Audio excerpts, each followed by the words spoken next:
Hello guys, स्वागत है आपका मेरे इस यूट्यूब चैनल मैथ्स मास्टर में।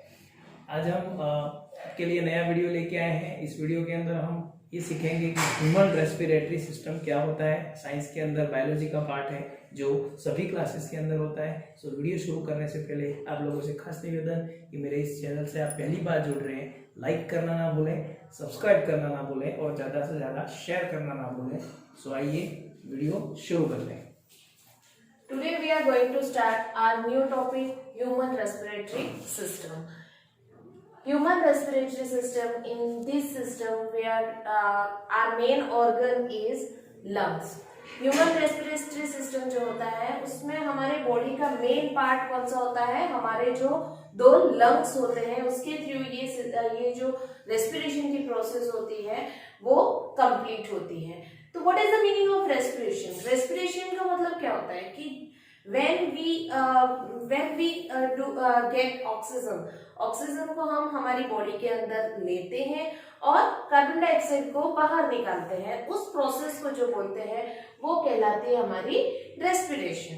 हम जो सांस लेते हैं उसके द्वारा ऑक्सीजन ब्रीथ इन में हम ऑक्सीजन को लेते हैं और कार्बन डाइऑक्साइड को छोड़ते हैं। Why do we रेस्पिरेशन हम करते क्यों हैं? तो जो भी हम फूड, लास्ट वीडियो में हमने पढ़ भी रखा है कि डाइजेशन सिस्टम पढ़ा है। तो डाइजेशन में हम क्या करते हैं, फूड का ब्रेक डाउन करते हैं और फूड का ब्रेक डाउन करते हैं तो फूड को ब्रेक डाउन करने के लिए किसकी जरूरत होती है, ऑक्सीजन की जरूरत होती है। और वो ऑक्सीजन हमें कहाँ से मिलती है, रेस्पिरेशन की प्रोसेस के थ्रू हमें वो ऑक्सीजन मिलती है। तो हम जो खाना खाते हैं उसको ब्रेक डाउन करने के लिए ऑक्सीजन की जरूरत होती है हमें। तो उस ऑक्सीजन की जरूरत पूरी करने के लिए हम क्या करते हैं, रेस्पिरेशन की प्रोसेस करते हैं। और रेस्पिरेशन की प्रोसेस के थ्रू जो हमने फूड खाया है ग्लूकोज, उसको हम ब्रेक डाउन करते हैं ऑक्सीजन के साथ मिलाकर, और तो वो क्या करता है, हमें एनर्जी प्रोवाइड करता है। क्या करता है, एनर्जी मिलती है उससे। तो ये तो हो गई कि हम रेस्पिरेशन करते क्यों हैं। अब एक चीज और है इसमें कि रेस्पिरेशन जो होती है वो टू टाइप से होती है। इसके टू टाइप्स होते हैं। सबसे पहले जो डिटेल्स में हम बाद में रेस्पिरेशन की प्रोसेस पढ़ेंगे, उसके पहले हम छोटे से उसके टाइप्स के बारे में पढ़ेंगे। Aerobic respiration and anaerobic respiration. Aerobic respiration ऐसा रेस्पिरेशन जो ऑक्सीजन की प्रेजेंस में होता है उसको बोलेंगे हम एरोबिक रेस्पिरेशन। और एनारोबिक रेस्पिरेशन ऐसा रेस्पिरेशन जो हमारी बॉडी में जब कभी भी ऑक्सीजन की कमी हो जाती है तब जो रेस्पिरेशन की प्रोसेस, तब भी रेस्पिरेशन की प्रोसेस होती है तो, लेकिन वो कौन सी कहलाती है, इनऑर्बिक रेस्पिरेशन। तो एरोबिक रेस्पिरेशन जो ऑक्सीजन की प्रेजेंस में होती है और ऑक्सीजन की एब्सेंस में जो रेस्पिरेशन की प्रोसेस होती है उसको हम बोलेंगे एनारोबिक रेस्पिरेशन। तो और एक और जब यीस्ट सेल्स, आपने लोअर क्लासेस में पढ़ा होगा माइक्रो ऑर्गेनिजम्स के बारे में, तो माइक्रो ऑर्गेनिजम्स में भी एनारोबिक रेस्पिरेशन होता है और वो किस में होता है, यीस्ट सेल में। यीस्ट सेल्स जो होती है उसमें भी ऑक्सीजन की एब्सेंस में एनारोबिक रेस्पिरेशन की प्रोसेस होती है। तो अब देखो ऑक्सीजन की प्रेजेंस में जब एरोबिक रेस्पिरेशन होता है तब क्या बनता है, कार्बन डाइऑक्साइड और एनर्जी, ठीक है। और एनारोबिक रेस्पिरेशन ऑक्सीजन की एब्सेंस में कब होता है और कौन करता है, तो एनारोबिक रेस्पिरेशन जब हमारी बॉडी में इमीडिएटली हमें एनर्जी की जरूरत होती है, जैसे कि हम कोई रनिंग करते हैं, एक्सरसाइज करते हैं, फिजिकल एक्सरसाइज करते हैं या कोई हार्ड वर्क करते हैं, तब हमारी सांस फूलती है। सांस क्यों फूलती है, क्योंकि हमारी बॉडी में ऑक्सीजन की कमी हो जाती है। और ऑक्सीजन की कमी क्यों होती है, तो हमें एनर्जी नहीं मिलती और उस टाइम हमें इमीडिएट एनर्जी की जरूरत होती है, जिसकी वजह से हमारी सांस फूलती है और हम जल्दी से जल्दी ऑक्सीजन ग्रहण करने की कोशिश करते हैं। और उस टाइम हमारी बॉडी की जो मसल्स होती है वो एनारोबिक रेस्पिरेशन करती है और उस टाइम हमारी बॉडी में क्या प्रोडक्ट बनता है, लैक्टिक एसिड बनता है।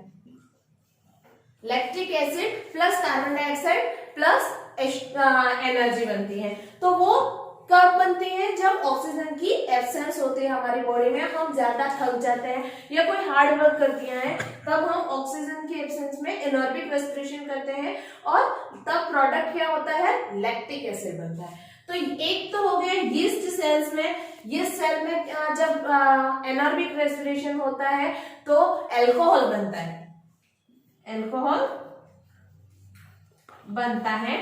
और एनारोबिक रेस्पिरेशन जब हमारे मसल्स के थ्रू होता है तब उस टाइम प्रोडक्ट होता है लैक्टिक एसिड। अब आते हैं हम एरोबिक रेस्पिरेशन, जो हम ह्यूमन बॉडी में, हमारी बॉडी में रेस्पिरेशन की प्रोसेस जो होती है उसके बारे में पढ़ लेंगे, उसके मेन पार्ट्स कौन से होते हैं। सबसे पहले हम हमारी बॉडी के ऑर्गन्स पढ़ लेंगे कि कौन कौन से ऑर्गन्स इनमें इन्वॉल्व होते हैं। तो सबसे पहला होता है नेजल पैसेज, नॉस्ट्रल्स। नॉस्ट्रल्स जो हमारे ये नाक के दो आगे के दो छेद होते हैं जिसको बोलते हैं नॉस्ट्रल्स, और नॉस्ट्रल्स और नाक का ये जो वे होता है उसको बोलते हैं हम नेजल पैसेज। और एक होता है माउथ कैविटी, देन फेरेंक्स और लेरेंक्स, यहाँ पे थ्रोट में जो होते हैं।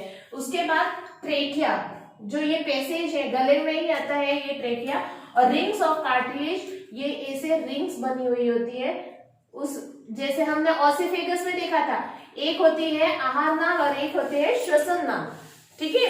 डाइजेस्टिव सिस्टम में जो हमने ऑसिफेगस देखा थी वो भी अलग थी, और ये जो रेस्पिरेटरी सिस्टम में हम ट्रेकिया देख रहे हैं वो भी अलग है। हमारी बॉडी में यहाँ गले में दो नलियां होती हैं, एक होती है जो आहार नाल होती है और एक होती है श्वसन नाल होती है। दोनों अलग होती है। दोनों के बारे में एक और डिफरेंस भी बताऊंगी। फिर आते हैं हमारे दोनों लंग्स।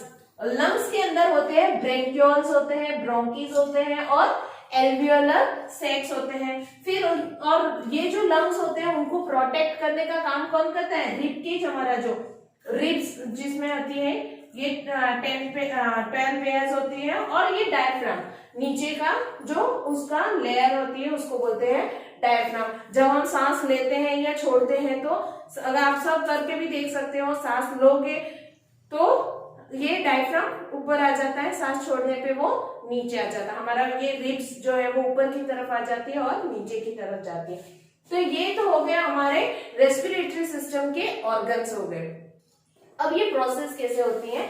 सबसे पहले जब हम ऑक्सीजन ग्रहण करते हैं तो नॉस्ट्रल्स के थ्रू करते हैं, और नॉस्ट्रल्स के थ्रू हम अंदर सांस लेते हैं ऑक्सीजन को, और यहाँ पे हेयर्स होते हैं, आपने देखा होगा आपके नाक के अंदर छोटे छोटे हेयर्स होते हैं, और वो हेयर्स क्या काम करते हैं? जो भी आप बाहर के एनवायरमेंट की जो भी एयर पास होती है हमारे बॉडी के अंदर, तो उसमें जो धूल के कण होते हैं, मिट्टी के कण होते हैं, उनको वहीं पे रोक देता है और प्योर एयर को अंदर ले लेता है। और इसीलिए कहा जाता है कि हमें मुंह से सांस नहीं लेनी चाहिए, क्योंकि अगर मुंह से सांस लोगे आप ऐसे मुंह से, कुत्ते जैसे कुत्ते होते हैं वो कुत्ते मुंह से सांस लेते हैं, तो अगर आप भी मुंह से सांस लोगे तो आपकी जो धूल की कण है, इम्प्योरिटीज सारी जो एयर के साथ मिक्स है वो भी सारी आपकी बॉडी के अंदर चली जाएगी। लेकिन अगर आप नाक से सांस लोगे तो इम्प्योरिटीज जो है वो आपके नाक में जो हेयर्स है वो उनको रोक लेंगे।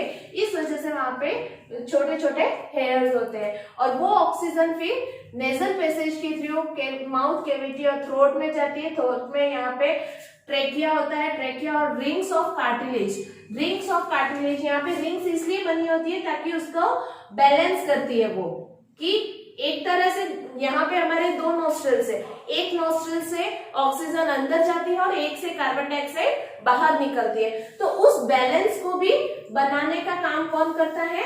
ये रिंग्स जो है वो उस बैलेंस को बनाए रखने का काम करती हैं। और ये रिंग्स, ये जो ट्रेकिया है, यहाँ पे आगे दो पार्ट्स में डिवाइड हो जाती है। दो ब्रोंकीज जो होती है जिसको बोलते हैं ब्रोंकील्स, और ब्रोंकील्स के आगे यहाँ पे एक बलून्स जैसे बड़े बड़े स्ट्रक्चर्स बने हुए होते हैं जिसको बोलते हैं एल्वियोलीज। और एल्वियोलीज गुब्बारे के जैसे होते हैं और इसमें एयर भरी हुई होती है, और इन गुब्बारों के साइड में ब्लड वेसल्स होती है। क्या होती है? Blood vessels. और ब्लड वेसल्स क्या काम करती हैं? हमने जो ये ऑक्सीजन ली ठीक है, हम ये ऑक्सीजन लेकर आए, हम एनवायरमेंट से जो ऑक्सीजन हमने ग्रहण की है वो एल्वियोली से डायरेक्ट कहाँ जाएगी, ब्लड वेसल्स में जाएगी, और ब्लड वेसल्स पूरी बॉडी में उसको सर्कुलेट करेंगे, और उस वहीं पे वो जो ब्लड वेसल्स है वो पूरी बॉडी से क्या लेकर आती है, इम्प्योरिटीज, कार्बन डाइऑक्साइड लेकर आती है, और वो वहां पे एल्वियोली में छोड़ देती है, और वो एल्वियोली से वापस वो कार्बन डाइऑक्साइड उसी वे से, जिस वे से ऑक्सीजन आई थी उसी वे से कार्बन डाइऑक्साइड हमारी बॉडी से बाहर निकल जाता है। और वो कब बनता है, इस प्रोसेस के थ्रू, क्योंकि यहाँ पे एल्वियोली में जाके, यहाँ पे हमारे लंग्स में जाके ग्लूकोज को ब्रेक डाउन करने का काम करता है, कौन करता है, ऑक्सीजन, और वहां पे फिर कार्बन डाइऑक्साइड बनती है, और बाकी की जो इम्प्योरिटीज ब्लड वेसल्स लेकर आती है वो सारी मिल के एल्वियोली से के थ्रू वापस ट्रेकिया से, और ट्रेकिया से नेजल पैसेज, नेजल पैसेज से नोस्ट्रल, और नोस्ट्रल से बाहर जाती है। इस तरीके से हमारा जो है वो ह्यूमन रेस्पिरेटरी सिस्टम वर्क करता है, और हमारा रेस्पिरेशन की प्रोसेस कंप्लीट होती है।